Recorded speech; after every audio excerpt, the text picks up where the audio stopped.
Hammaga assalomu alaykum. Hammangizga kuningiz xayrli va barakotli bo'lsin. Bugun bir chiroyli tongimni sizlar bilan qarshi olib turganimdan juda ham xursandman. Kecha ishdan kelsam gullarim juda ham so'lg'in bo'lib qolgan ekan. Qizimga ishonsam, qizim ham suvlar quyib qo'ymagan ekan. Keyin men mazali hayotni Gulchehra opani kuzataman. Kecha gullariga trojli suv quydim degandi.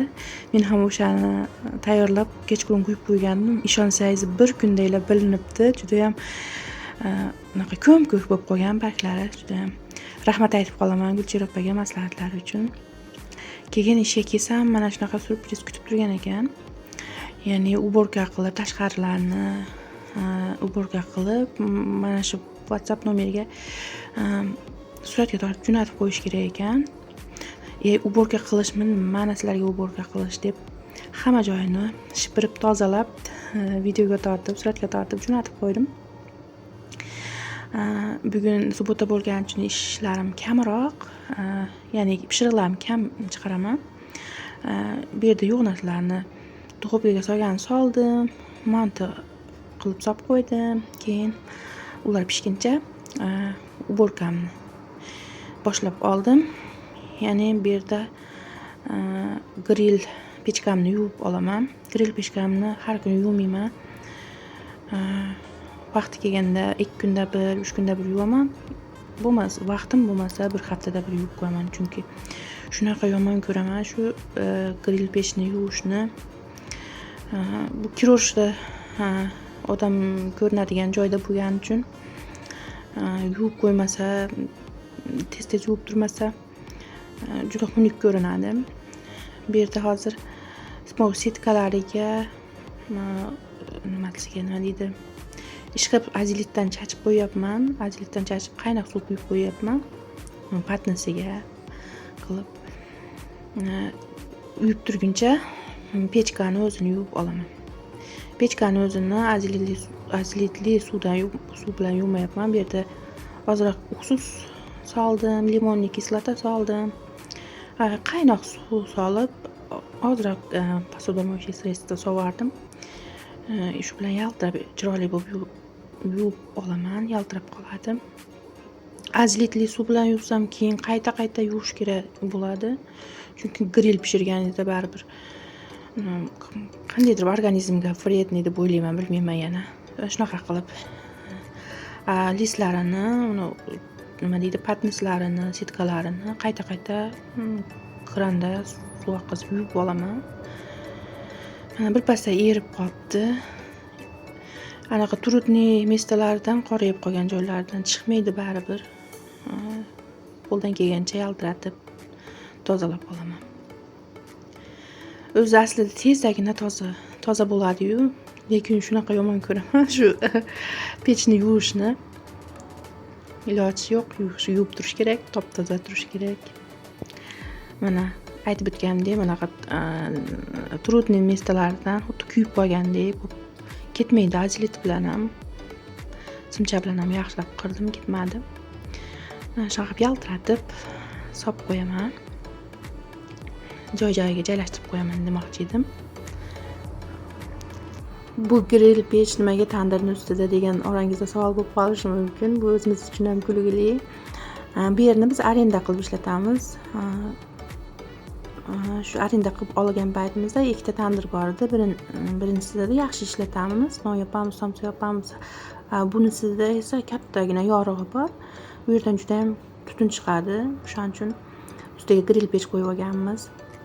Mana tayyor, yaxshilab yuvib tozalab oldim. Oldingi holati va keyingi holatini solishtirib qo'ydim. O'ylaymanki, farqi sezilyapti.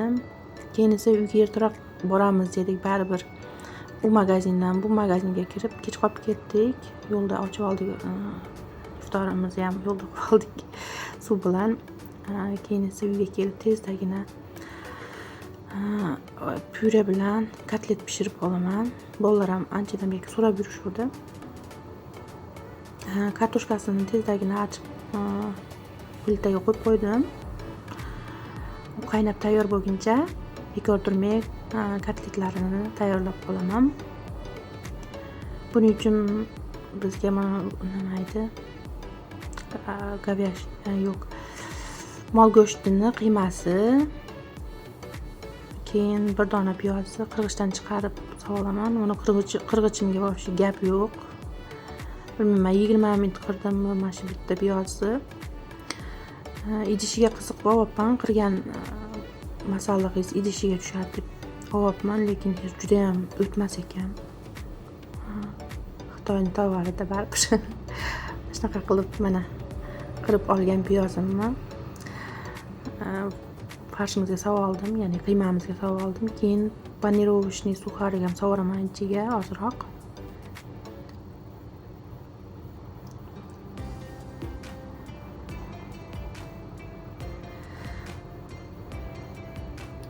Tuz solaman, ozgina yog' solib, yaxshilab aralashtirib,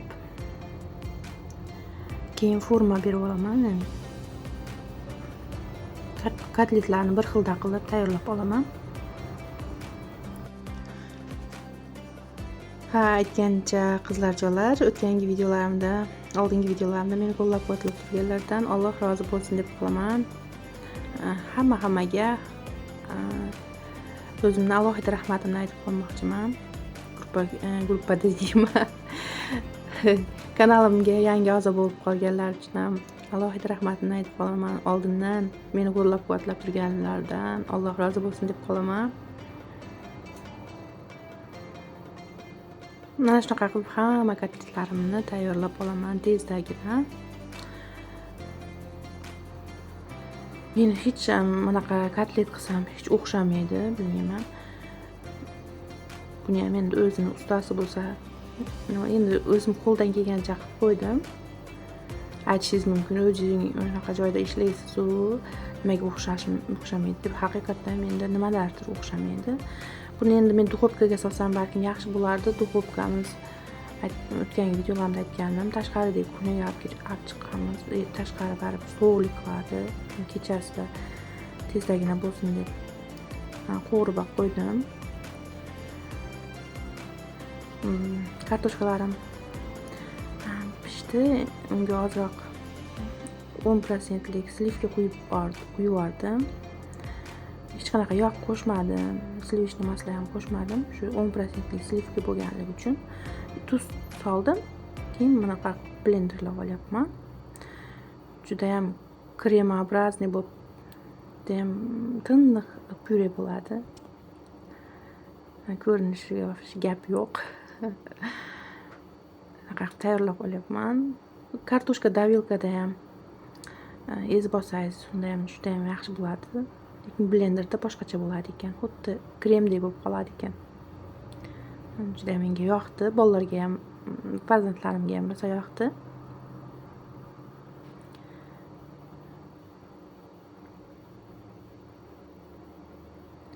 Keyin esa nima deydi? Kotletlarimni qovurishni boshladim.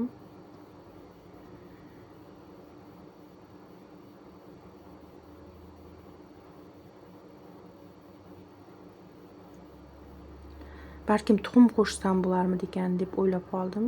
Ozroq chachildi-da o'shanga. Bir-biridan bo'lingandek bo'ldi. Ana qattiq bo'lib chiqmadi-da, shuning uchun. Mana pyurelarim ham tayyor bo'ldi. Pyure kotletim bilan tayyor bo'ldi. Yomon emas ko'rinishi.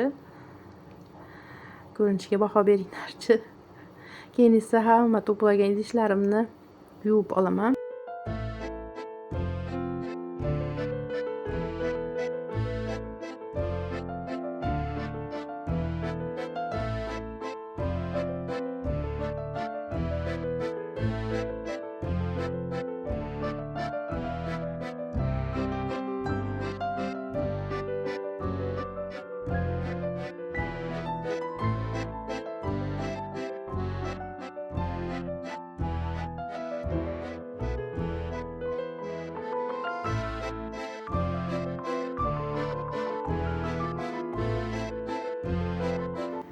Azizlar, shu yerda videomni yakunlayman.